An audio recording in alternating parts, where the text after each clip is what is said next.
Chairman, I beg to move that the total sum to be allocated for Hit J of the estimates to be reduced by $100. Singapore's need to develop its own defense capabilities came almost as suddenly as our independence. Shortly after our independence, the British forces who had been stationed here announced they would be pulling out ahead of schedule, and Singapore would be responsible for its own defense thereafter. This precipitated the start of national service in 1967 and the focused development of Singapore's armed forces. As a small country, security is always a challenge. If it comes to a war, it is generally assumed that a big, well-resourced country will prevail over a small one. Unlike our neighbors, who have larger populations, larger landmass, and natural resources, when Singapore gained independence, we were poor, had many pressing needs and competing challenges. But the government of the day knew from the day we started we needed a strong defense force, and there would be no economic future, no security without one. Thus, they invested in defense, even though it was difficult. The building of a strong defense force was also coupled with the building of strong defense ties, and the Five Powers Defense Arrangements, or FPDA, with Malaysia, Australia, New Zealand, and the UK in 1971 was one of the earliest defense arrangements we entered into. This has been built on later with further defense and training arrangements, including with other regional countries and big powers. These alliances have been built in the mutual best interest of all involved, and Singapore needs to be a strong and valued partner in order for other countries to want to form such alliances or agreements with us. Although our defense force remains strong and credible and our defense alliance is strong, the security environment remains fraught with risks and uncertainties. As we had discussed in the earlier debate on foreign affairs, these threats are wide-ranging and serious.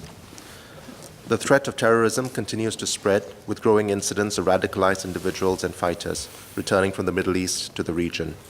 Attacks have taken place in major European cities and closer to home in Indonesia as well. The Korean Peninsula saw aggressive nuclear testing by North Korea barely a few months ago, and while ties appear to be warming now, the nuclear risk remains.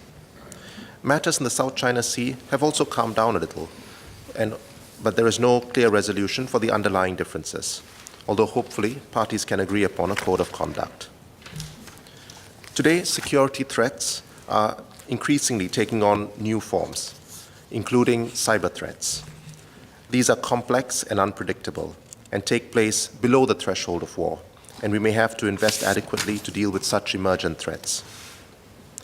While these threats linger, they take place against a backdrop of a risk that the US may reduce its role in the region.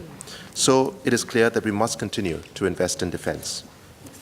Our pioneer generation had the foresight to invest in defense, and the peace dividend we have enjoyed over the last 50 years is the backdrop which has allowed Singapore to grow and thrive. Today, on the basis of GDP per capita, we're one of the wealthiest countries in the world. Given our small size and the existential need for defense spending has been a significant part of our budget.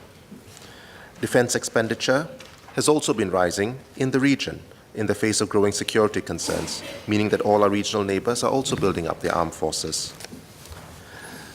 As forecasted in the budget debate earlier, we will be moving into a period when our population will be aging and our needs for social spending will be rising at the same time.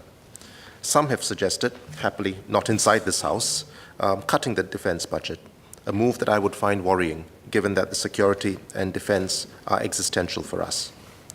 What are Singapore's security plans in the face of the threats we face? And is our defense spending going to be adequate and sustainable in the face of these threats? Thank you.